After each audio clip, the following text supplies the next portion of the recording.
this talk developed accidentally.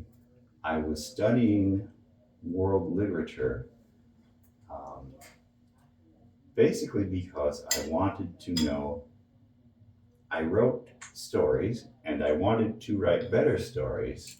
And the hardest part about that was knowing what makes something a good story or a bad story. And so I studied the history of literary criticism to find out what different people said made a story good or bad. And I found that they said lots of different things and they all disagreed with each other. But especially, there were two opposing camps. One group of people said the purpose of a story is to tell people how to be good. And this came from a place, you find this in like medieval Europe, you find it in almost all religions. You find it in communism and Nazism and Plato. And these people all believe that they have the truth and they're going to tell you the truth. And they believe that artists should be anonymous servants of the philosopher kings, basically, or the priest kings. And then there's another group of people. So those people say that the purpose of literature and of art in general is to give answers, to give people answers. And then there's a whole other group of people who say the purpose, we don't have the answers, and the purpose of art is to ask questions. It's how we feel out things that we don't understand yet. And this is how I've always approached stories myself. I write a story not because I have answers to tell you, but because I'm trying to figure something out. And I noticed that the people who had these views on literature seem to make the same kind of art. And the people, like the things go to the way that what people do in stories affects how they draw things, how they make pictures of things, what kind of music they make even, although I will not really talk about music. And so I started studying the history of art. And I had a lot of trouble remembering it all. And so this sort of way of classifying art, even if it isn't true, whatever that means, it's useful in helping reduce the amount of information you have to remember. Because if you just keep in mind, there's these two basic approaches to art. All I have to remember for each, say, culture or time period is this is their basic approach, and then these are the ways they differ from it. I only have to remember the deltas, and that makes it easier to remember things. And I should say before I begin that this system works better for Western art than it does for non-Western art, or at least I haven't got evidence, because in what we call underdeveloped nations, there's usually no or very little written history.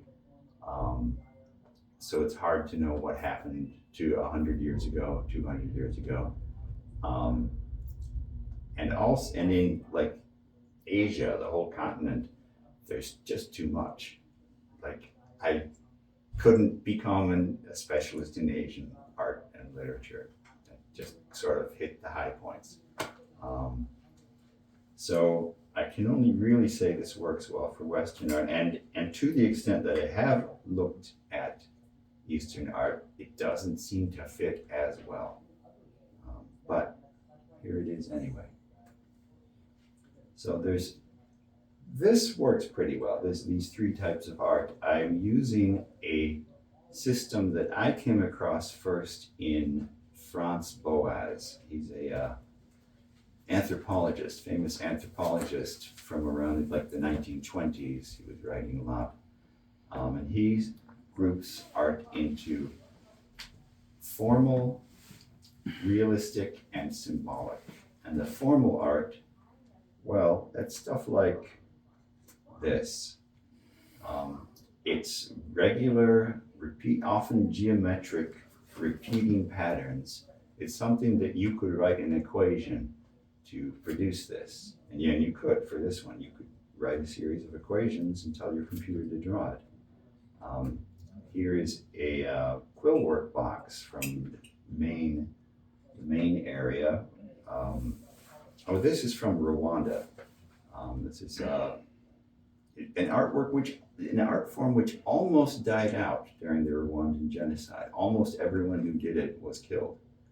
And so we actually are like a nonprofit trying to bring it back and gather the people who still know how to do it. And it's made from elephant dung. Yeah, just a curious point. This is made from porcupine quills that have died. And this is a very new art form, actually. If you look back in the history of the eastern North American Native Americans, their art was very different in the 17th century. It resembled that in the 16th. It resembled the art of Mexico and South America.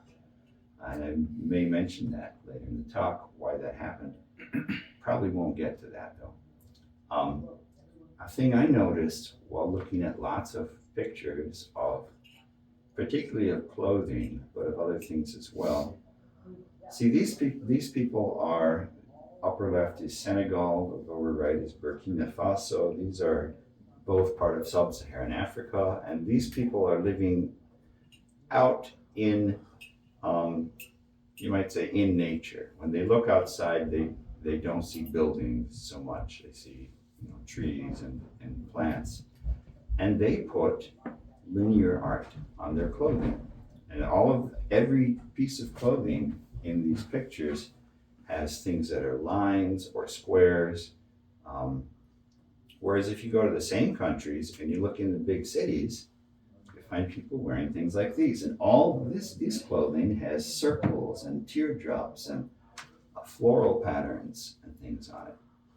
And I haven't made a wide survey, so I'm not entirely confident, but it seems to be the pattern that people who live where there are lots of straight lines like art that doesn't have straight lines, and vice versa, except in Manhattan,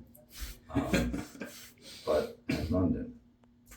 Representational art falls into two categories. Here you're trying to show people actual things from the world, and some is realistic, like this. This is an ancient Egyptian statue, and maybe you didn't know, as I didn't know for a long time, that the ancient Egyptians made realistic looking statues. But they did. They only made them of unimportant people. This is a scribe. If you drew the pharaoh like this, you might be executed. That would be sacrilege. The pharaoh was God. And God is an abstraction. God is supposed to look different. And this is consistent. This is universal.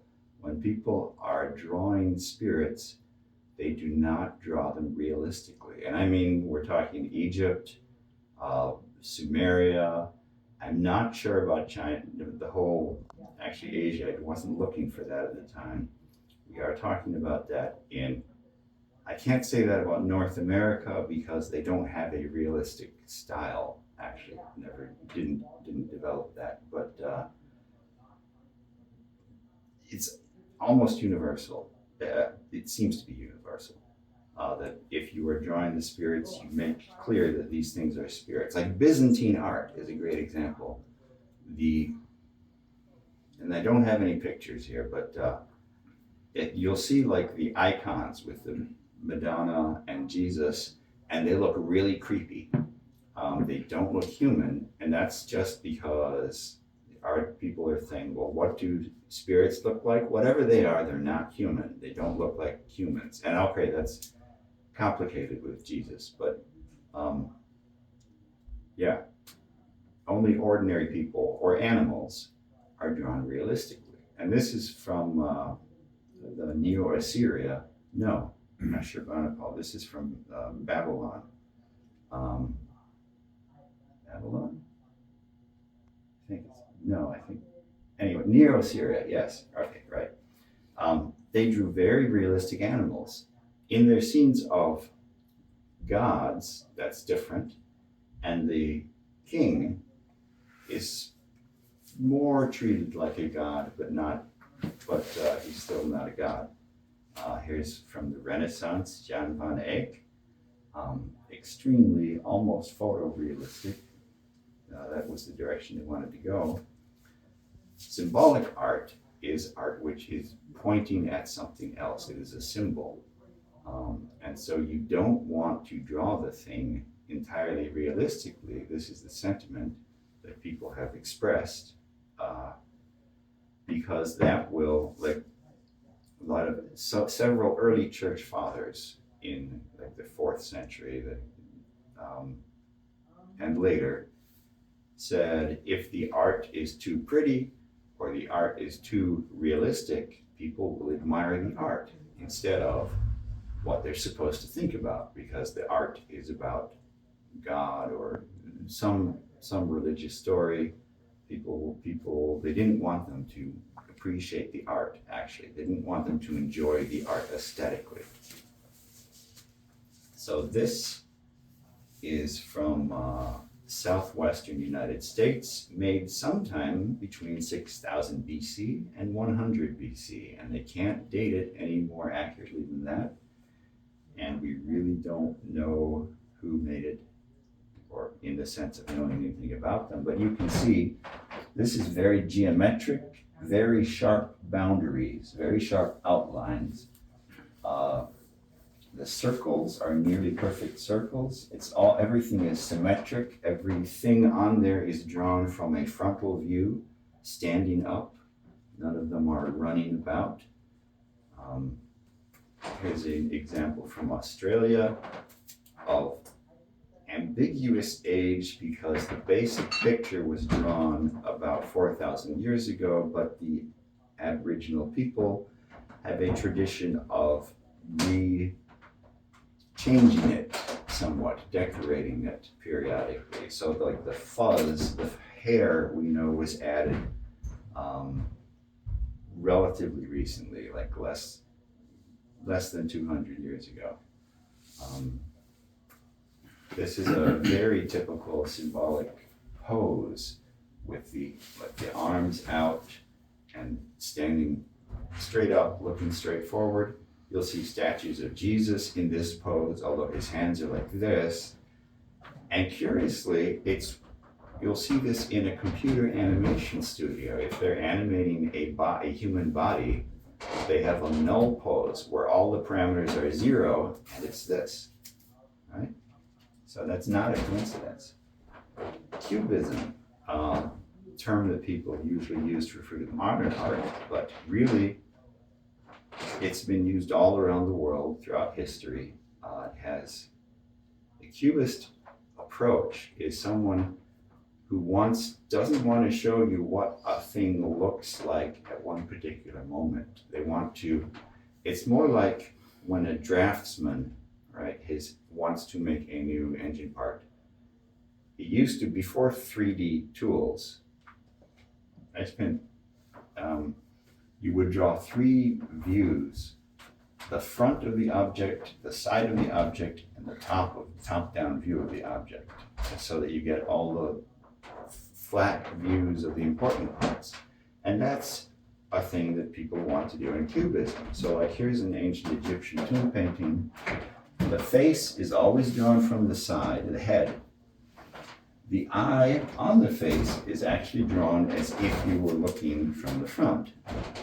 The torso is always drawn from the front, but if you look real close, you see there's a nipple here and a nipple here, as if the torso was turned to the side. And they have, like, the feet are drawn from the side, and they're always going to use that same angle when they're drawing people. Here's a chess game from medieval Europe, 13th 1450. And you see they drew the table from the top down so that you could see it was a game of chess. Why? They want you to see, they're not trying to show you, well, they want you to know the objects that are in the scene, and they don't care if it doesn't look like what they're communicating, they're focusing on what it is that they're communicating. So like the side of the table is not important. It's just what holds the chest up. And some other things. You'll always notice it. There's 6 colors in Egyptian art. And there's, here again, through medieval art, you're going to see basically the same colors. And around the world, it's going to be the same colors: red, blue. There's both red and orange here, which is not something you find in primitive cultures. You usually do not find orange. You do not see brown in this whole family of art. Like almost the only time you see brown is if it's made of wood, or something else that's brown. And that's fascinating to me, because brown is not a real color.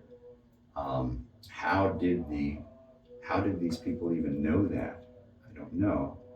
But it might be because brown is the most common color in nature, and that's because it's not a color, it's what your eyes tell you when a thing is so mixed up in its color spectrum that you sort of can't decide what it is. It says, well, that's brown. Technically, it's like an orange. It's when you see orange surrounded by darkness. If you take an orange square and you put a black border around it, if it's the right hue of orange, it will look brown if you put it on a black background. But brown is strange. There's no brown in the rainbow, and so they didn't use it because they didn't think it was real. And actually they were right, which is almost scary, because it means philosophy has a use. There's modern cubism, where I can't really say how this is. Modern cubism is a cubism that doesn't really work because they don't know why they're doing it. They're not really telling you anything more about this scene by not using proper perspective. So I do feel like modern cubism is like fake cubism,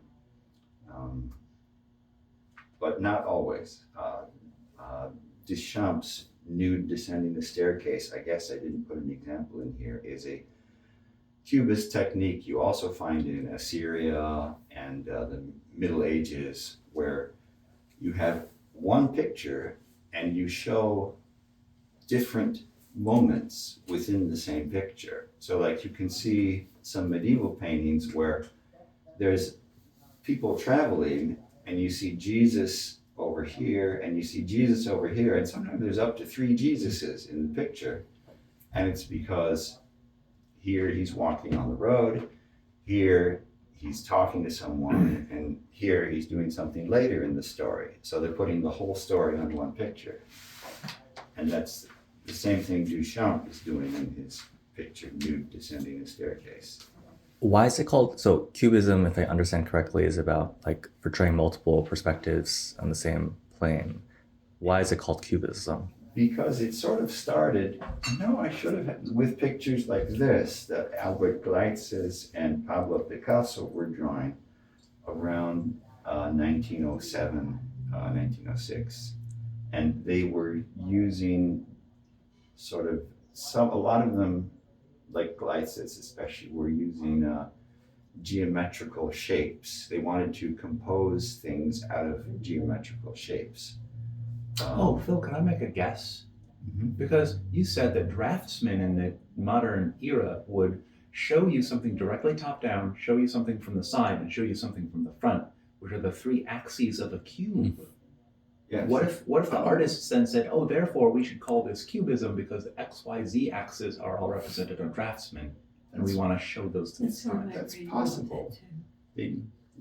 Okay. I mean, it's a just so story. I have no idea whether that was why. I haven't come across any of them. They wrote lots of stuff about why they were doing things, but I didn't see anyone who said that. But it sounds, that sounds reasonable to me. And I can't read French, so there's a lot of stuff I can't read. Time a little short now. So one thing I wanted to do was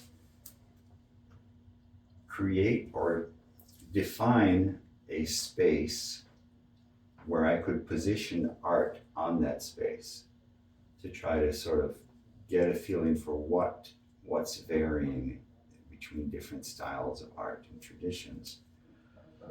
So the first sort of question is, well, what goes next to what? If I have these, and particularly these three types, formal, symbolic, and realistic, which of them are touching, let's say, in this space? Which of them are next to each other? And to ask that question, I ask, well, for which of these the three possible combinations, formal, symbolic, formal, realist, etc., do we find examples of art that have both qualities, or do we find cultures which have moved smoothly from one type to another with no real transition that you can pick out? So formal has to touch symbolic because some works are both formal and symbolic, and some cultures shift from formal to symbolic. Oh, here's a like early Cubist painting. They would call this Cubist, 1910. And this rather similar African statue from the 18th century. And so you can't really, these are definitely symbolic because they are representational, but they're also pretty formal because they're decomposed into geometric objects. This is a futurist painting where he's using triangles, but drawing a motorboat and its wake on the ocean. So again, it's formal and symbolic. And here is a collection of different photos I've gotten of pottery from Southwest North America, around the Chaco Canyon area. And this is the first, this culture didn't discover pottery until about 500 AD. So this was very early in their history of making pottery, and it's just squiggles on the pottery. And then the patterns get more elaborate, they get curvy then, and then they start to look, you're looking at that like, is that a pattern, or is that a tulip, or is that a flower? It's not really a flower, but it's almost a flower. And then now you say, yeah, that's a flower. These are leaves. And then there in the lower right is a ungulate of some type.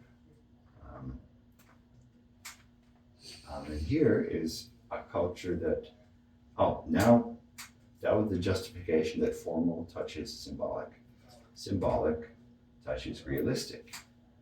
So here, this next slide is kind of gruesome, but this is from Jericho. Yeah, the one on the left is from Jericho, about 7,000, 6,000 BC. The one on the right is from a town very near Jericho, and about the same time period. They would take their dead and take their skulls and then plaster the skulls over and make them look like they were alive, and then keep those. And at some point, these people said, you know what, we really don't want to plaster over skulls anymore. And that, I feel that's very understandable. I don't know. And so we will just make the same things. The eyes are exactly the same. The stuff that they're putting there in the eyes, but we're just not going to keep the body inside anymore.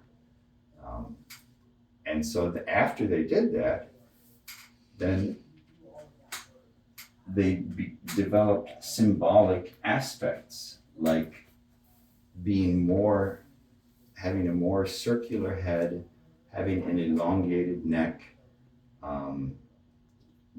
The shape of the body there is more geometric than an actual human body, sort of easier to describe with an equation. So that's going from realistic to symbolic, or so I'm claiming.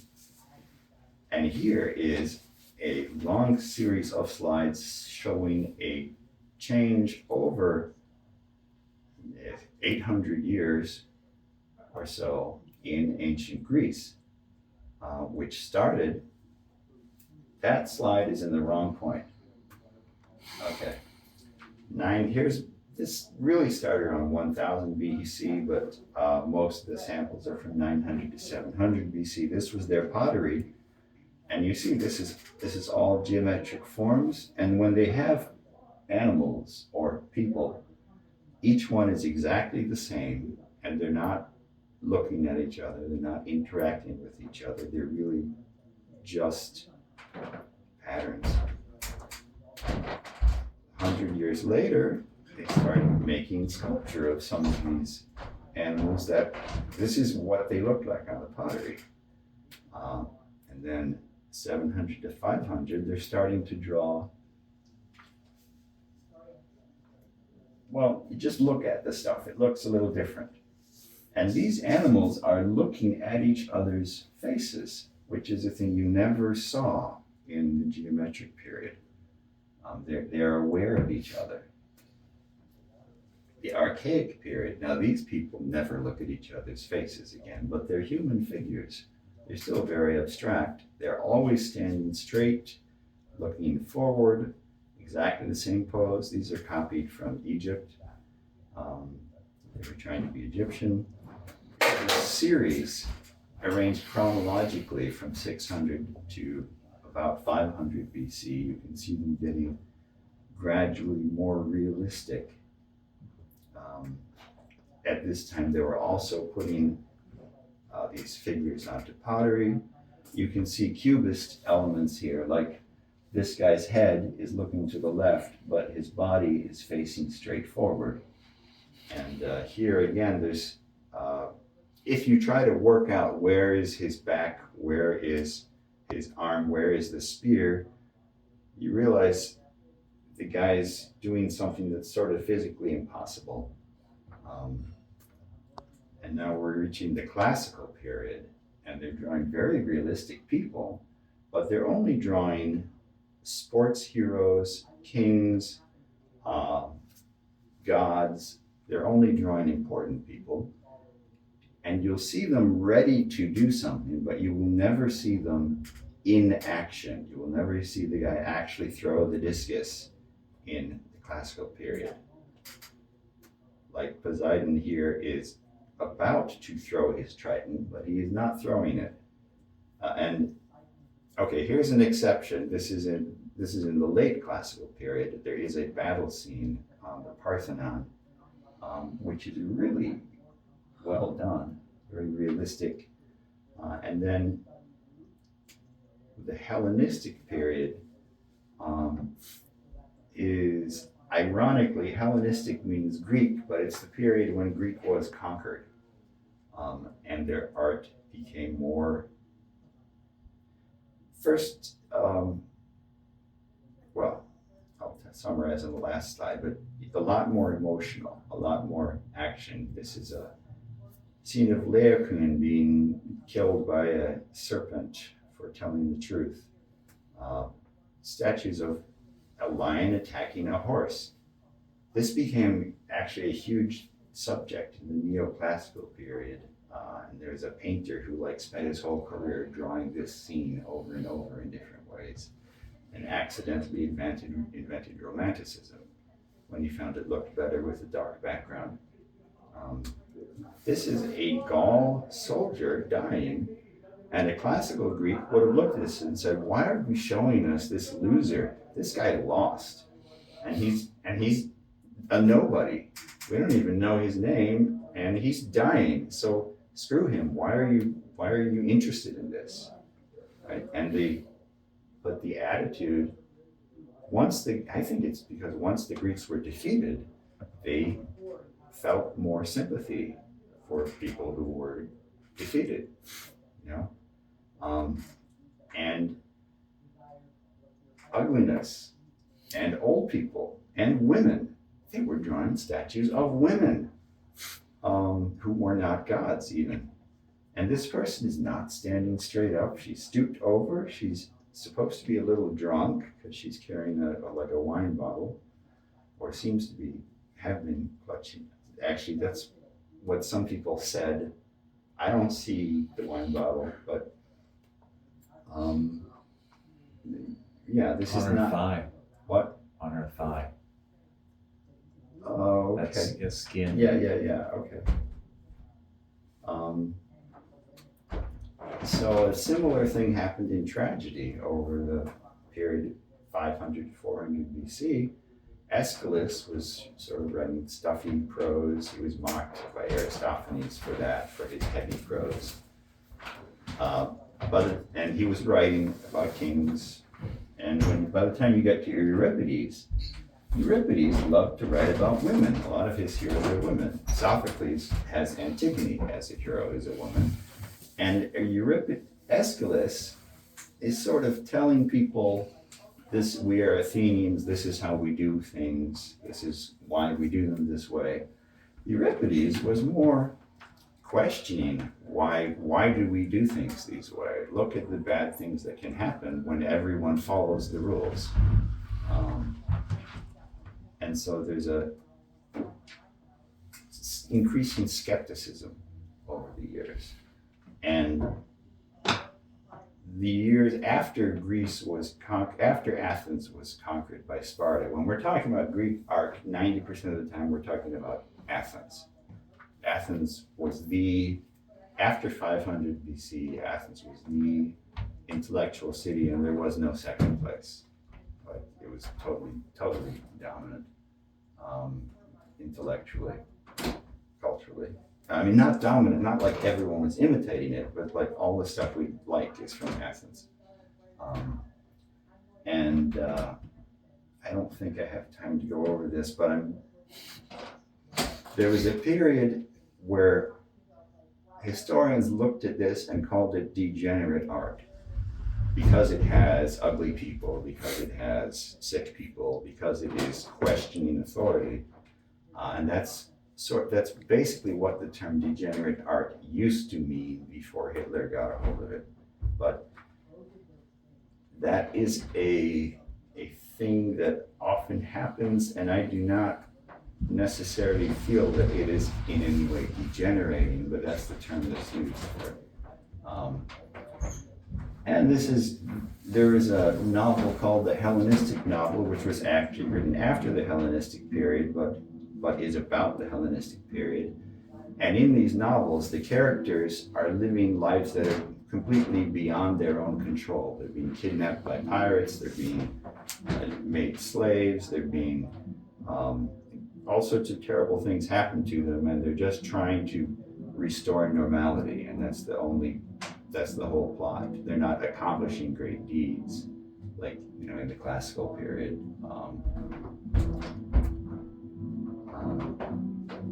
So back to the space, is formal art next to realistic art? Well, kind of, yes and no. So I could find things that blend realism with formalism, but they are not things that humans can usually draw, or very rarely.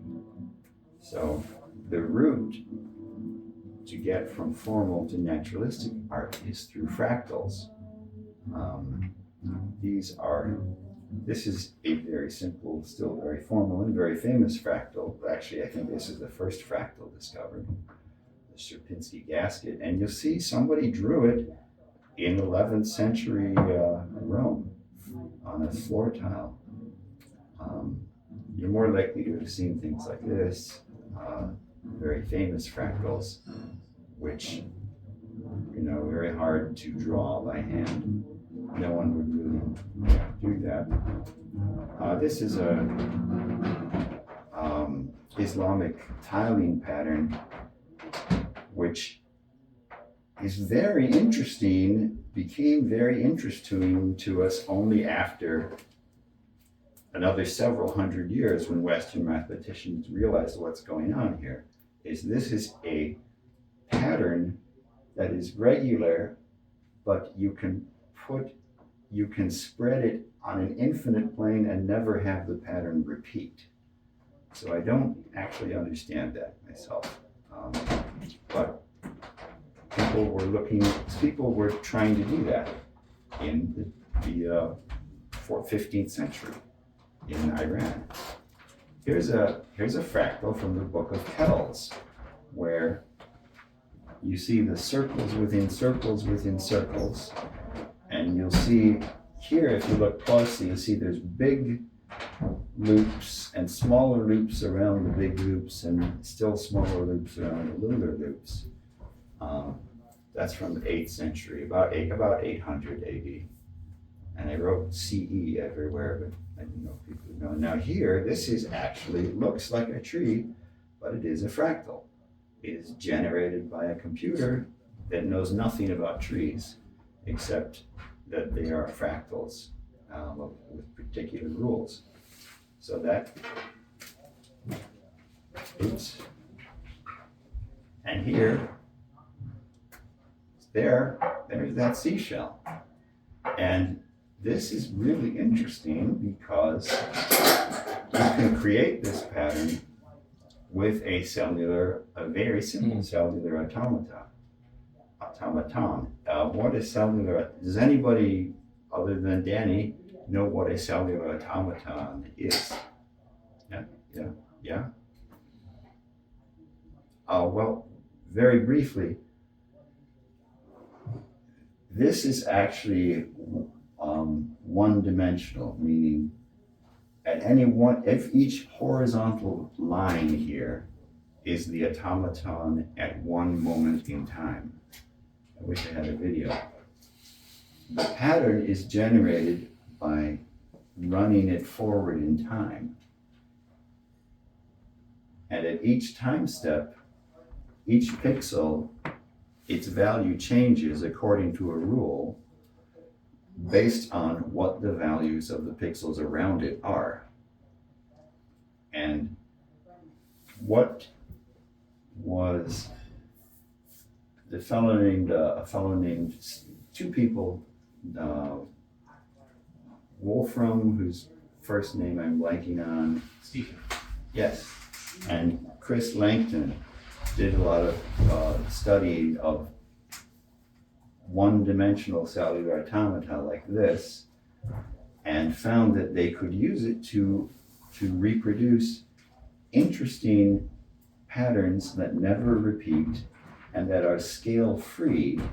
That is a mathematically significant phenomenon, by which I mean, if you zoom out, it looks the same. If you zoom in, it looks the same. You can't tell what scale you're at.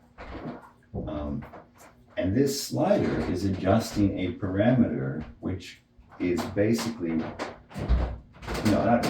literally all it is what is the probability that a new cell will be black, which in this scheme means alive, or will be white, which I think in this scheme means dead. I forget which they call dead and which they call alive. But if you set the slider all the way over here, you just get a black screen eventually. Everything dies out. If you set it all the way over here,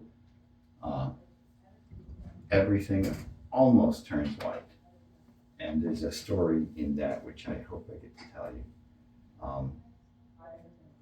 So yeah, fractal patterns, realistic looking things you find in nature can be generated with simple formal repeating patterns. And here are some more examples of natural things. This is 300,000 years old, and I think it looks artistic. My mom thinks it looks like a bunch of poop, but I like it. Oh, I see. These are all things that come naturally, like Right. they exist in nature. No humans created that. Right. And yet everything in here has a fractal structure. The waterfall has a fractal structure. The water has a fractal structure. The trees have a fractal structure. Everything in this picture, except for the boat with tourists and the streams, the rays of sunlight, has a fractal structure, and it was all generated by a rule-based system, which we call physics and molecular biology and evolution. But it is a formal, you could hopefully write it down as a formal system, possibly one requiring continuous variables, possibly not discrete, possibly not deterministic. So a thing can be formal and realistic, but all the things we have were created by nature or by math. So no, I could not find any cases of an artistic tradition moving smoothly from formal directly to natural art or vice versa.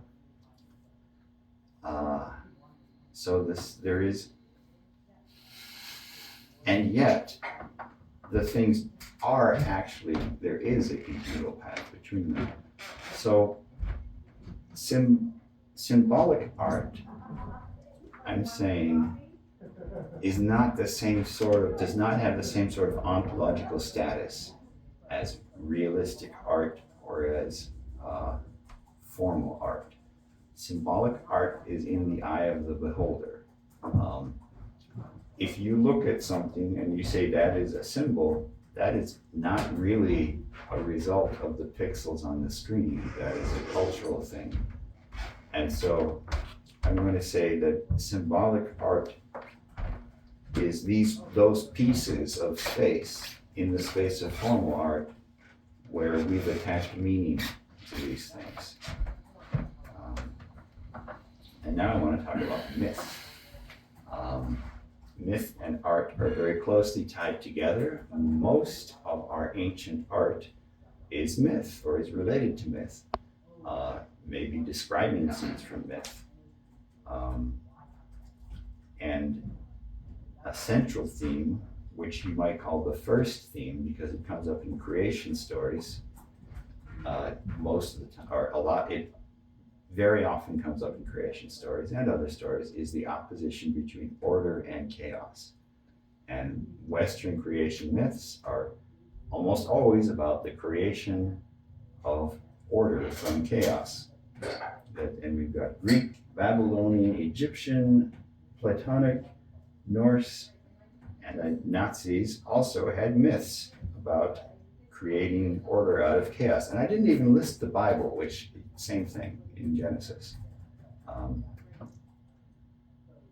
And in Western myth, I count Egypt and Mesopotamia as Western for my purposes because they are like direct ancestors to Greece. Although Mesopotamia is also direct ancestor to Middle Eastern cultures, which are different. But Eastern myths often see order and chaos as productively opposed sources that you need a balance of. And we will see that this is scientifically correct. Right?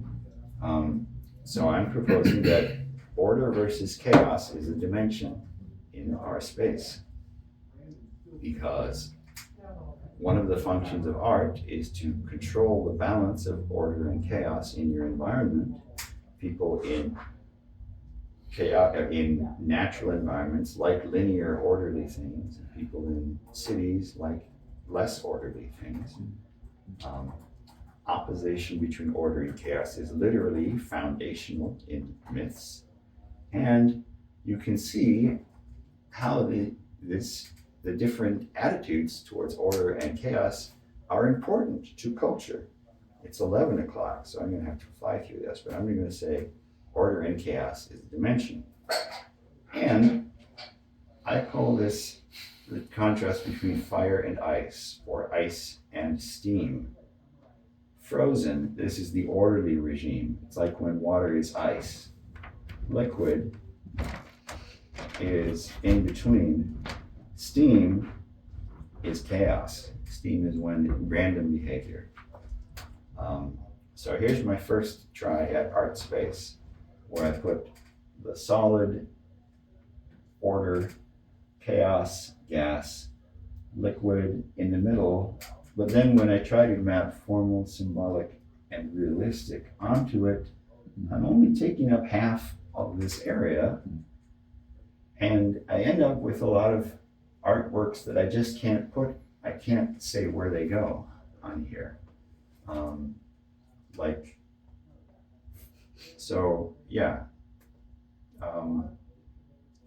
So I go back and observe the Greek word chaos actually means two things that are different. It means emptiness and it means disorder. And these are not the same, because you can't have disorder if there is emptiness. If there is nothing to be disordered, there's nothing to be ordered, you cannot have order and you cannot have emptiness. You cannot have, disorder. So, and this also happens in other languages, in other myths, where I think it's in the Norse also, where the chaos means disorder, but it also means nothingness. So I'd say, well, let's separate these out. And here's an example, the Zen rock garden. The rocks are placed randomly, which is sort of the point. It's actually, if you try to decide where the rocks go, it's hard to do it without accidentally imposing order on them.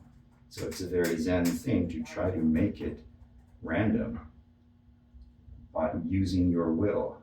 And it's sort of almost like you can't. But yet it's very empty.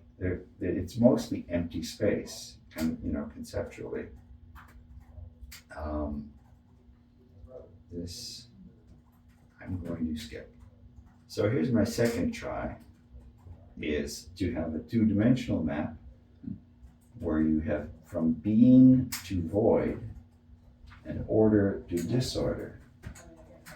And my idea, for reasons that we'll see later, hopefully, is that realistic art is in the middle of this, where you have moderate amounts of disorder and moderate amounts of being. And that symbolic art are all these little circles around realism, where it's formal art that has symbolic meanings to us. So warning, right, this is not literally true. It looks like there's a circle of realistic art. Oh, wait. This is where I say symbolic meaning is subjective. The meaning of colors changes from culture to culture. And also, I'm using void in a literal sense. I'm saying, you look at this picture and there's nothing there. So Malevich's Black Square from 1916, I think, is just a canvas that's painted black. A square canvas that's painted black. And there's nothing there, but it is meant to communicate meaning. And you can read like his essay about it and get very confused, but more or less, I have another slide with that on it, but point here is symbolic art is subjective, so it's a thing that we're imposing on this space. And everything is ultimately ontologically formal. Even the realistic stuff is ultimately generated or can be generated by equations, but very, very complicated equations run for a very long time. Yeah, symbolic art is in the eye of the beholder. This was a guy who found a shell like the one I just showed you, but it was worn down. And you're looking at this, it looks like characters in another language. It isn't, but it really looks like it. Here is me back when I had more hair, because I needed the blue sky, and that was the only photo I had. And I ran this through an online filter that simplifies it to try to make it look like a cartoon. And so you can take a filter, which is a set of rules, and you can apply it. Actually, what does this prove? This doesn't really prove anything, does it? Let me skip that. But I'm saying all art is sort of ultimately filtered. And now to ask, is this a useful way of organizing art?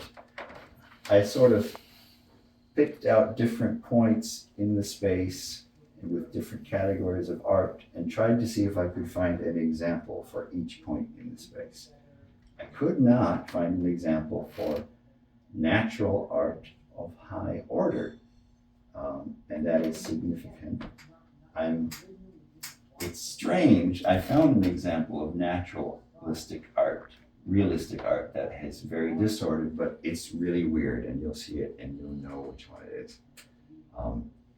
Formal, dense, high being, and very orderly.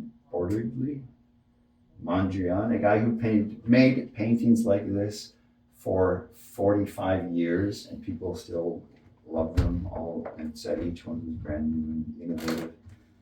Formal, dense, but very disordered. This is a formal system of, swinging paint cans and dripping over the canvas. It's generated by very simple behavior, but it's very chaotic. Symbolic and ordered in ancient Greek temple. Symbolic, dense, and disordered, Picasso's Guernica. Dali, also symbolic, but disordered. Here's the one, he says, realistic and very disordered, because it's a collage of completely unrelated things. And it was made by people who wanted to destroy our sort of sense of reality. So, yes, there's one piece of art in that quadrant, but it's really weird. Formal, dense, and ordered. Formal, void. I put a question. Oh, it's formal and it's void. There's no things there. And, it's really hard to say whether this is ordered or disordered. I found like, if there's nothing there, does that mean it's in order or it's not in order? I don't know. This is symbolic and dense. This is a Hindu temple.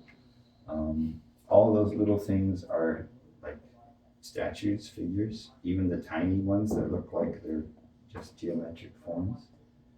Formal, symbolic, edge of chaos. Oh, I don't want to explain that. I don't have time.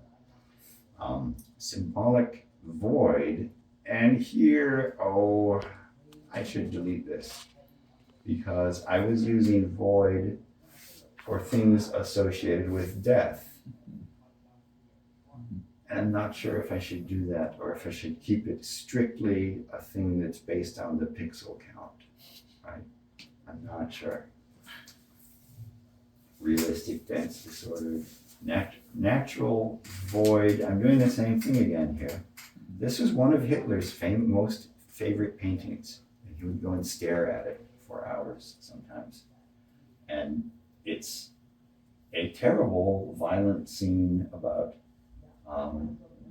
guys on horseback killing and raping and people.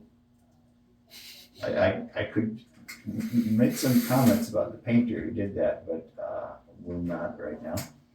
And so here I put a bunch of things onto this plane to see where they went and to see if it made sense. And this upper right-hand corner, I couldn't put hardly anything there. And that sort of makes sense because, like I said, you can't have emptiness and disorder at the same time. And almost everything I put here is not physically, in terms of the pixels or the notes, is not empty, but it has a meaning of violence or death or non-meaning. Like the poem Yet Dish is just a long poem that doesn't mean anything at all. It's completely devoid of grammatically interpretable segments. And here again, here's a black painting, here's a white square. Is one of them empty and the other full?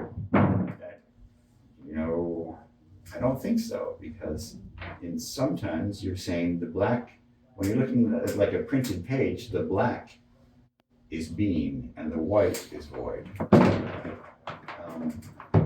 Paradox of the corners, it's really hard to know. Things that are near the corners often seem like they could go in other corners as well. The paradox of the edges is that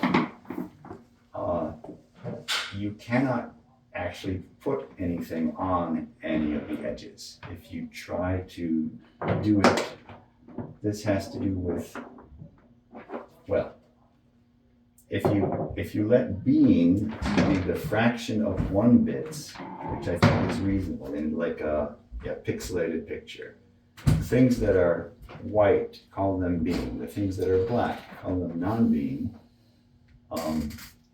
Then it turns out that its order. Wait a minute. Entropy is the thermodynamic. Yes, order is the negative of its entropy then, and there are no. If the art, you represent the art then as a string of pixels.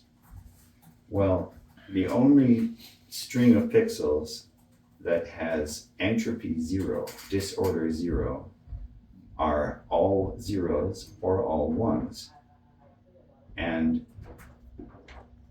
so there are no bit strings that have, so what I'm saying is the entropy space, the entropy dimension, the order dimension measures entropy. The being dimension measures the fraction of pixels that are ones.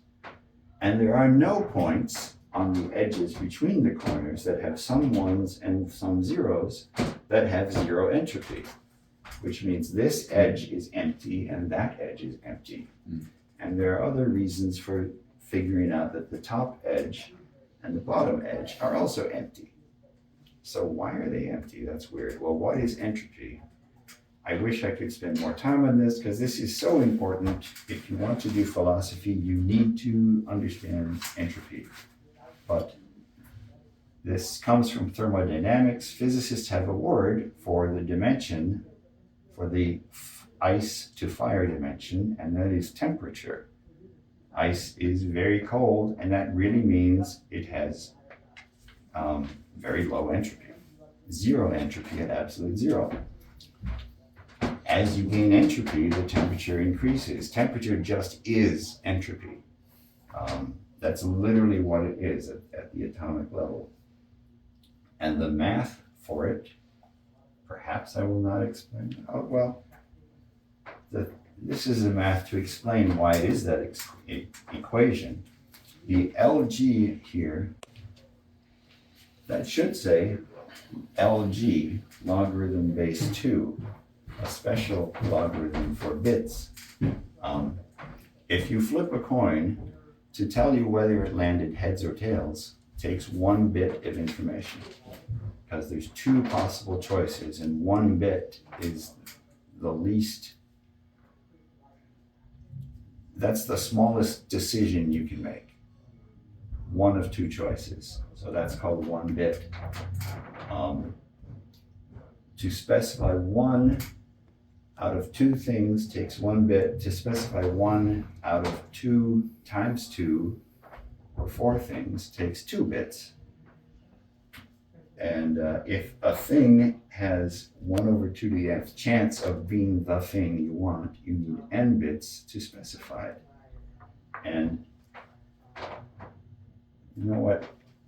It's 11:15. This is the equation for entropy. Let's go. The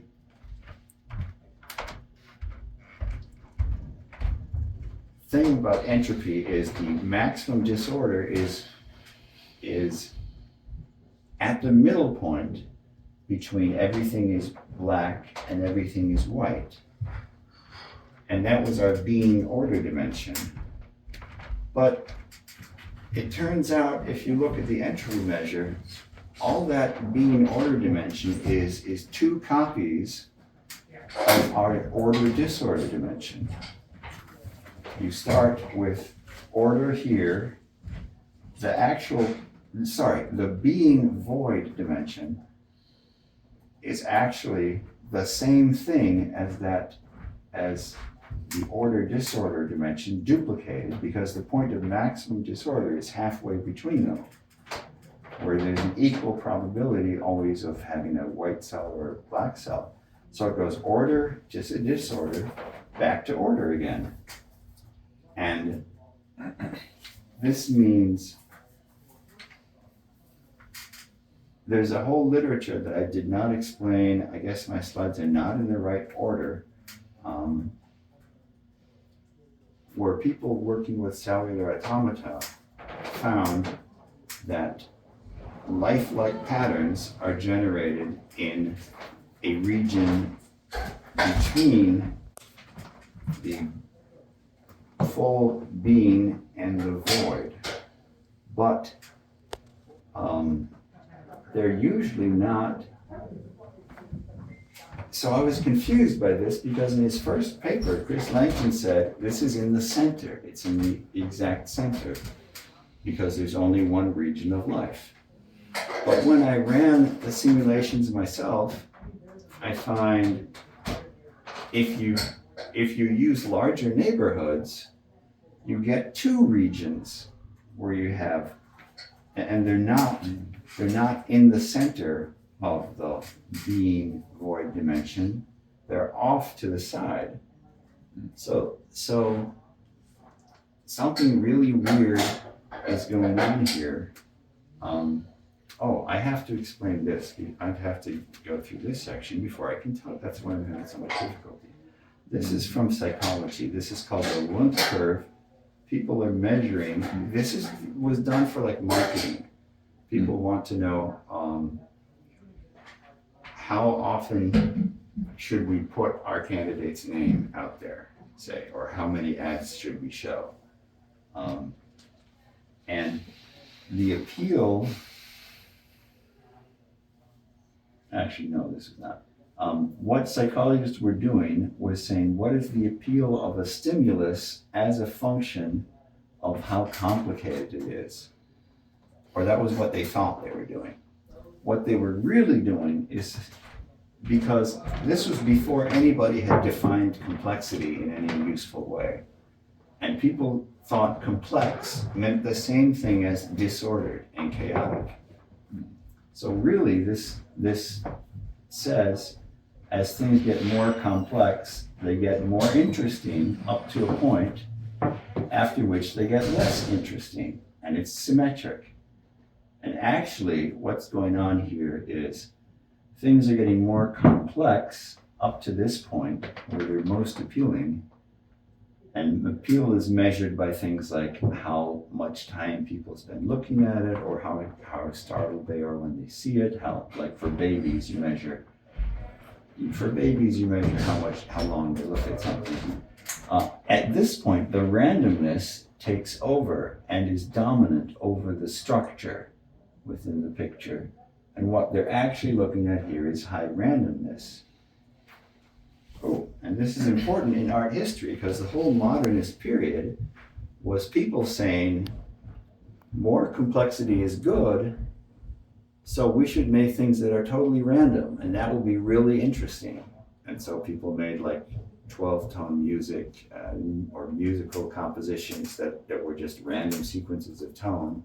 And they said, that's great, we've achieved perfection in music. And nobody listens to that music because it sucks. It's not music.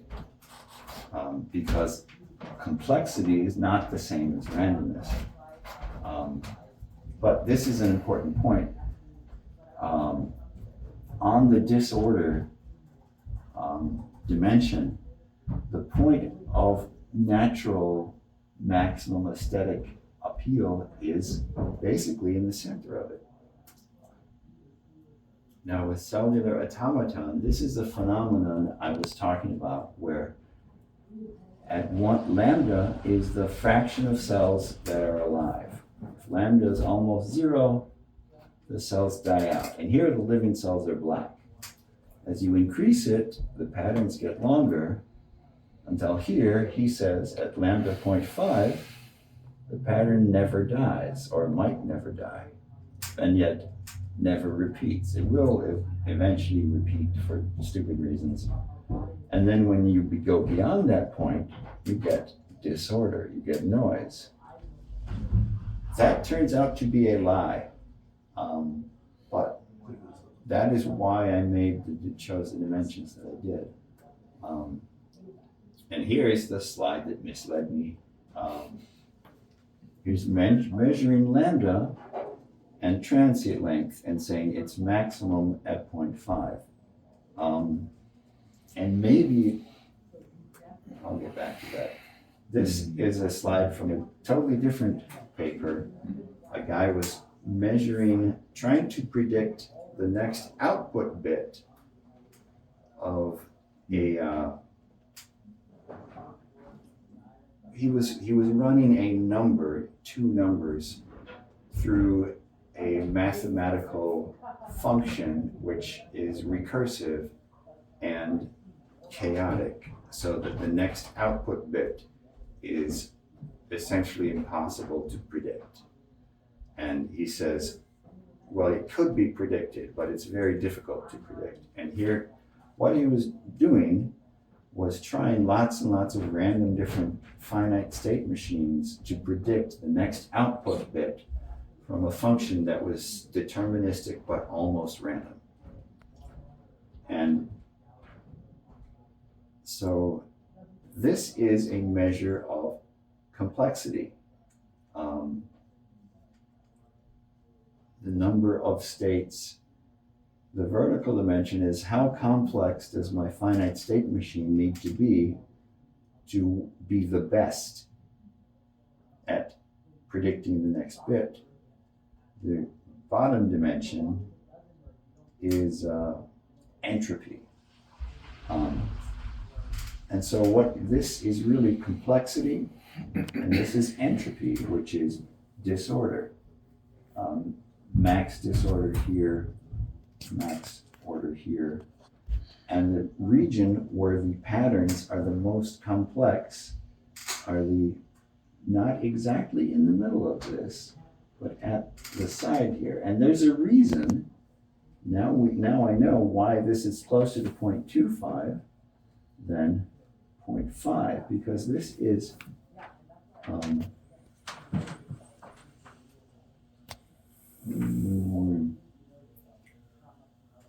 well,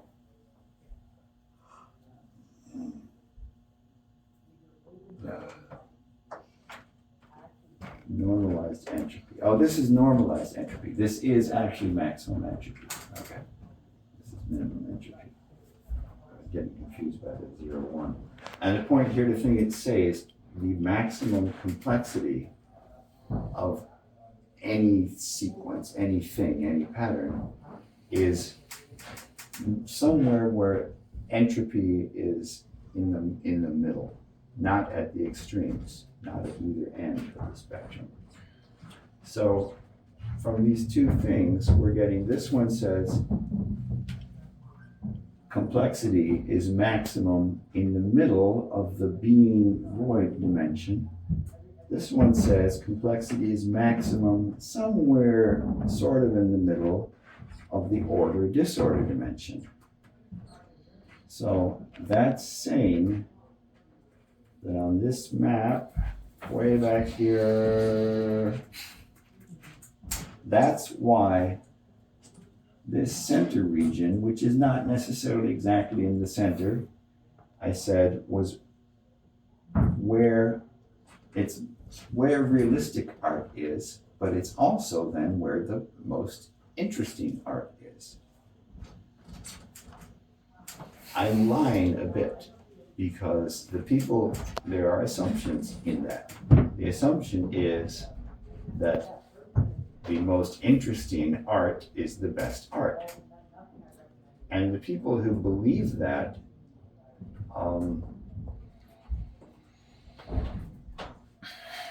the people who like art that is not realistic are the people who believe art should be telling you something. The purpose of art is not to be interesting aesthetically. The purpose of art is a message. And so I'm not actually going to convince those people that realistic art is the best art because they disagree with my basic assumptions. Or not assumptions, but things I believe.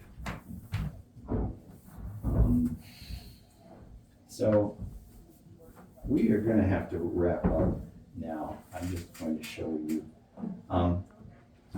because there's a really interesting conclusion. The lambda setting in the cellular automata is exactly measuring the being dimension. But maximal disorder is in this. I told you this already. The lambda dimension, the order being dimension, is symmetric. It's like a thing unfolded. So you would get two regions of life, which is weird. So I'm going to try again. The art sphere, because this is what we seem to have now. Order, disorder, order, max entropy, some sort of area where lifelike things can be generated. There's two of them, they're separated. If that were really true, we would have two completely different forms of life that were incompatible with each other, I think, in real life. And there's nothing here because this space makes no sense. It's ordered and disordered. So I'm still sticking with void and being, but then I've got order, chaos, and order, and I've got maximum interest here and here, and that's just weird. I'm very unhappy with that. So what I think is going on is more like this, where order, disorder, order, and something here. And here you have the circle, what I call the circle of life, which is where the maximally complex patterns can develop.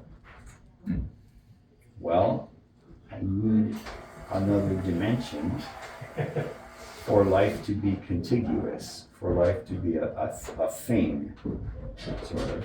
And I still want the order-disorder dimension, but it's wrong to have two different points where the same thing can go. If the thing can go here, it can go here. That's not right. Or if it's here, it can, that should never happen. So the sphere of art. If the corners, all the points on the corners are points where anything that goes there must have zero information and zero complexity, that means they're indistinguishable. That means they're all the same point. So the corners, we have to draw all of the corners together. You can think of it like a torus or a sphere, like it's going to wrap around. Right. So. And it's actually, I'm going to say eventually that it's a torus. So you pull the corners together, and the point is a sphere, and here, where now the point of maximum disorder is at the bottom. Maximum order is at the top. The zone of life is around the middle, and this has 0 entropy, this has 0 entropy. This belt is maximum,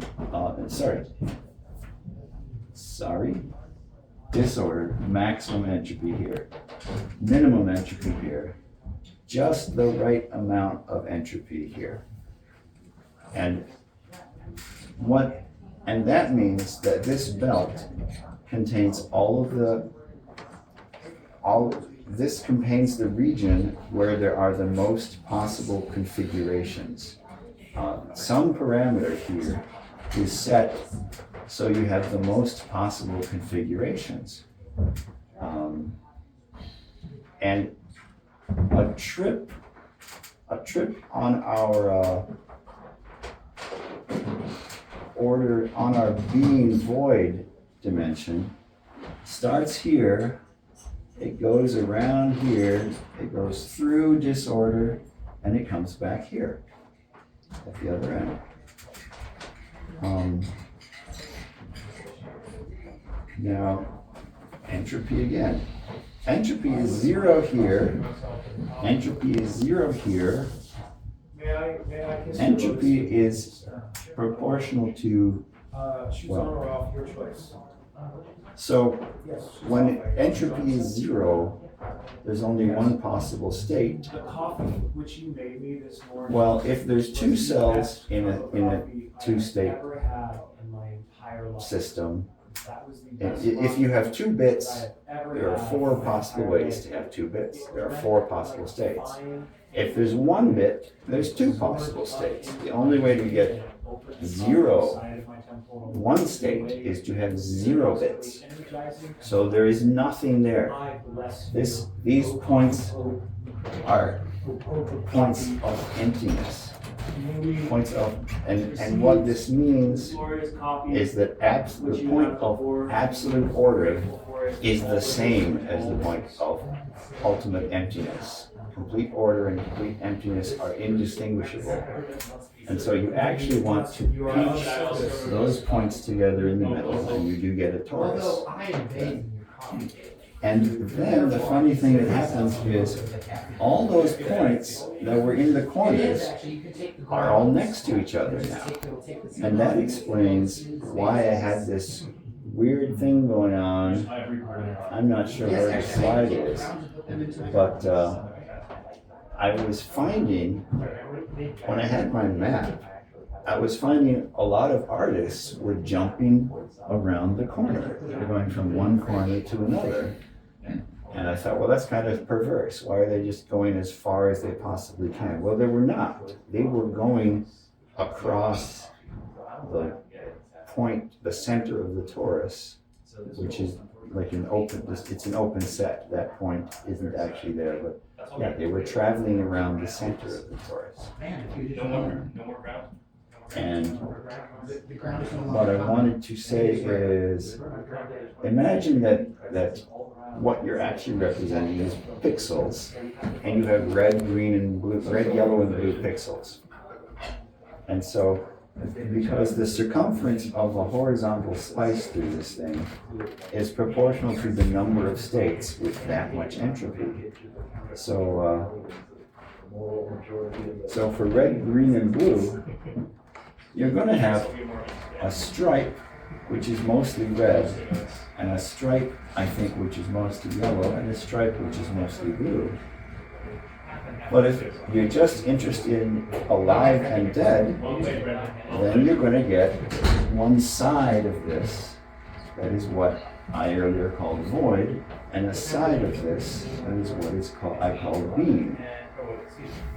And so this is like where I am now. This is the sphere of art. And if we went through this in great detail, I would be able to give you more evidence that this makes sense, that there is really, it is the evidence from the math that shows that this sort of zone with what I call maximal complexity is where life can be produced by a physical system and where realistic art can be shown and where psychological appeal seems to be maximal if you test it in a certain way on people who are not postmodernists.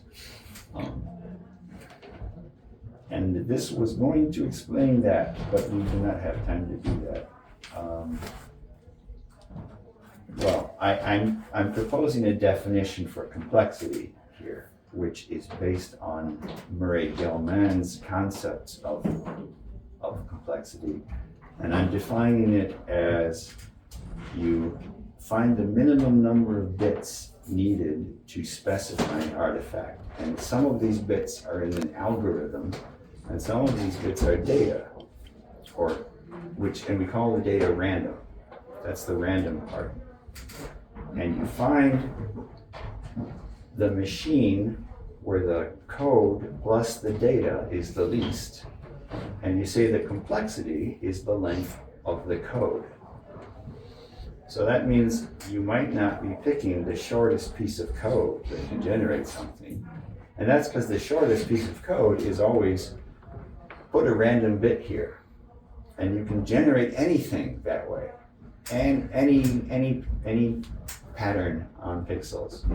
But you're going to need more random bits than you would need code most of the time. Right? So that is my measurement of complexity, and I could show you using that this basically works out perfectly, that the maximal complexity is exactly here, and it is also the region where you can produce lifelike complex patterns with the cellular automata, and it's also all of the good things seem to be in that maximally complex region. That's all I wanted to cover. So.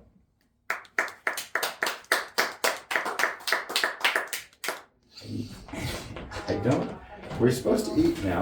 If you have questions. Oh, and take if you want.